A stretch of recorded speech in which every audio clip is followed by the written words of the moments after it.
မင်္ဂလာပါကျွန်တော်ကလက်ရှိမှာမြန်မာနိုင်ငံကနေထိုင်းနိုင်ငံမဲဆောက်ကိုယာယီပြောင်းရွှေ့နေထိုင်တဲ့လူတစ်ယောက်ပ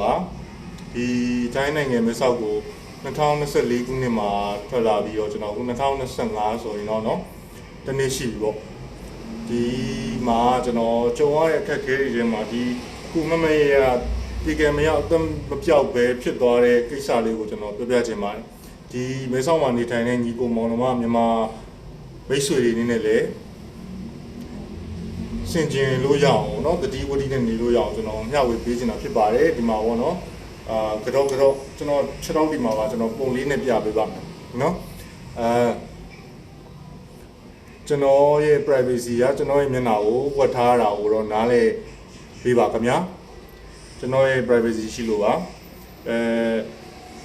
ါကျွန်တော်အတန်ကိုတော့ကြားတဲ့သူတွေနဲ့တချို့ဘယ်သူလဲဆိုတာတော့ဒီကောင်းသိကြပါလိမ့်မယ်เนาะကျွန်တော်ဘူးလဲဆိုတော့ချိုမိတ်ဆွေတွေကတော့သိကြပါလိမ့်မယ်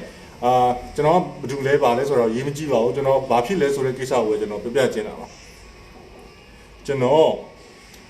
ဒီအခုလက်ရှိဗီဒီယိုတင်တော့မှာပေါ့နော်တင်ဗီဒီယိုမတင်ခင်လွန်ခဲ့တဲ့3ရက်ကည7 စနစ်ဝန်းကျင်မှာကျွန်တော်အရင်နေပြီးတော့ကျွန်တော်ခွေးပြောက်သွားလို့ပေါ့ကျွန်တော်ညီကို2ယောက်နဲ့ကျွန်တော်ရဲ့ကျွန်တော်အကူရဲ့ကျွန်တော်တငယ်ချင်းတစ်ယောက်ရဲ့အိမ်ရှိချန်ပီယံကိုထွက်ပြီးတော့ခွေးလေးနာမည်လိုက်ခေါ်ရင်းနဲ့ခွေးရှာပါတယ်အဝေးကြီးလည်းမဟုတ်ပါဘူးချန်ရှိတယ်မှာပဲเนาะချန်ရှိတယ်မှာပဲရှာရင်းနဲ့ကျွန်တော်10မိနစ်2မိနစ်လောက်ပဲရှိပါအောင်မယ်ဘာဖြစ်မလဲဆိုတော့အမှဆိုင်ငယ်တစည်းကရောက်လာကျွန်တော်တို့ချန်ရဲ့ဘေးတစ်ချန်နားလောက်ကိုတော့ရောက်နေတယ်ပေါ့နော်အဲ့မှာဆိုင်ငယ်တစည်းကရောက်လာတော့ကျွန်တော်လည်းဘာရင်မဟုတ်ဘဲနဲ့လှည့်ကြည့်လိုက်တယ်လှည့်ကြည့်လိုက်တာကိုသူကလည်းဆိုင်ငယ်အရက်နဲ့ကွက်တီပဲတိုးတယ်အဲ့ကျွန်တော်ဘာလည်းမသိဧည့်သည်လည်းမဟုတ်ဘူးဒီချိန်လာဘယ်သူများလည်းမသိဘူးဆိုပြီးဆိုင်ငယ်အုပ်ထုပ်ကလည်းစောင်းတော့ဒီတိုင်းပဲကြည့်လိုက်တော့အဲ့လူကဆိုင်ငယ်ပေါ်ကနေဆိုင်ငယ်တောက်ထောက်ဆင်းလာရင်လည်းဓာတ်လိုမျိုးယူဆလို့ရတဲ့ဒဇင်းပေါ့နော်ဒဇင်းရိပ်တဲ့ဒဇင်းလိုမျိုးခေါ်ရမလားအဲ့ဒါကိုယူလာပြီးတော့ကျွန်တော်တို့ဘက်ကိုပြေးလာပါအဲ့မှာကျွန်တော်လည်းလန့်သွားပါဘောနော်ကျွန်တော်မိတ်ဆွေပြောပြီးတော့အိမ်ထဲလည်းပြန်ဝင်လို့မရတော့အိမ်ရှိမှဒီကောင်ဆိုင်ငယ်ရပြီးကျွန်တော်တို့ဘက်ကိုပြေးလာတာဟုတ်ကျွန်တော်ကအဲ့ဒီလမ်းထိပ်ကိုပြေးဆိုပြီးတော့ကျွန်တော်လူအော်ရင်းနဲ့ဟိုမှာသူကလည်းဓာတ်ရင်းနဲ့ပြေးလာတော့ကျွန်တော်လည်းလန့်ပြီးတော့ပြေးဆိုအော်တော့ပြေးကြရင်းနဲ့သူပြေးကိုပြေးနေပေါ့အကုန်လုံးကပြေးကြအောင်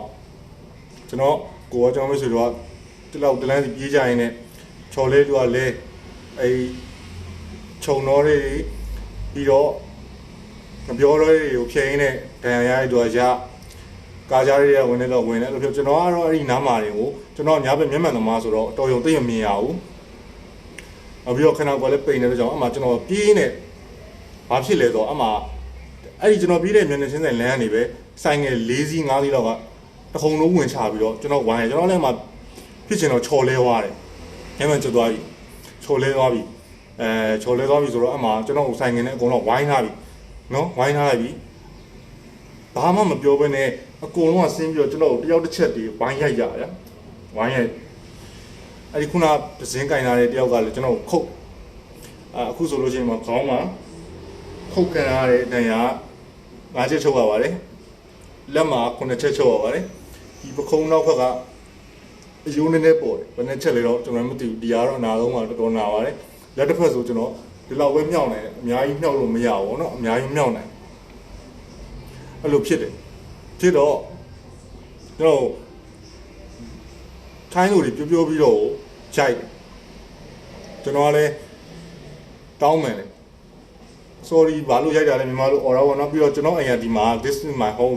လို့ပြောလည်းမရအောင်ငါအိမ်လို့ပြောလည်းမရအောင်သူတို့ထဲမှာမြန်မာလိုတက်တဲ့လူပါမပါတော့မသိမြန်မာစကားတချို့နည်းနည်းပပကြားတယ်ဆိုင်ငယ်ပေါ်မှာလည်း main ကလေးငယ်လေးတွေထိုင်းနေရလဲရှိရပေါ့နော်စင်းမလာတဲ့လူတွေလည်းရှိတယ်ချို့ကြတော့လည်းကျွန်တော်မျက်နှာကို6နဲ့ကန်ရကျွန်တော်ကဘာမှဘယ်သူမှဘာမှပြန်လည်းမလုပ်နိုင်ထိုးလည်းမထိုးနိုင်ဘူးကန်လည်းမကန်နိုင်ဘူးပြန်တော့ဘာမှမလုပ်နိုင်ကျွန်တော်အကုန်လုံးတောင်းပန်နေရတာဗျာမျက်မှန်လည်းမရှိတော့ခဏကောလည်းနာနေအဲ့မှာမျိုးသမီးတယောက်သူတို့တွေကခေါင်းဆောင်လားဘာလားတော့မသိဘူးနော်မျိုးသမီးတယောက်ကလာပြီးတော့ကျွန်တော်ကိုထက်ရိုက်တယ်အမှတခြားတယောက်ကကျွန်တော်ထက်ကန်အမှကျွန်တော်တကူလုံးလည်းရတဲ့မရှိတော့ဒူးပေါင်းလေး6လောက်တွေဆိုလည်းစုပ်ပြတ်တက်နေပြီမျက်နှာကလည်းနှာခေါင်းသွေးတွေကမတရားကိုထွက်အမှကျွန်တော်ကိုကဓာတ်ယူလာပြီးတော့ပြန်ရောက်လာသူနဲ့လည်းထပ်ဖြစ်ကြကျွန်တော်အဲ့မှာ တချို့အရာတွေကျွန်တော်မမှတ်မိတော့ကျွန်တော်တွေးလေထွက်နေပြီလူကမူကနမိုက်ကနေဖြစ်နေပြီဘာဆက်ဖြစ်လဲရဲတွေပါရောက်လာပေါ့နော်ရဲတွေပါရောက်လာပြီးတော့ပြီးတော့ရဲစခန်းပါသွားကြအောင်ရဲစခန်းပါသွားကြအောင်ဘာဆက်ဖြစ်လဲကျွန်တော်မသိတော့မေးချင်တယ်လို့အိတ်ချင်တယ်လို့ဖြစ်လာနာတာတွေပါလေကျွန်တော်မရှိတော့အမ်ဘူလန်ကားရောက်လာပြီးတော့အဲ့ဒီလူနာတင်ဂရင်မော်တက်လိုက်တဲ့ဆောင်ကြောပြီးသွားပြီတတိလက်သွားရောအဲ့နဲ့ကျွန်တော်ရေးဖို့ရောက်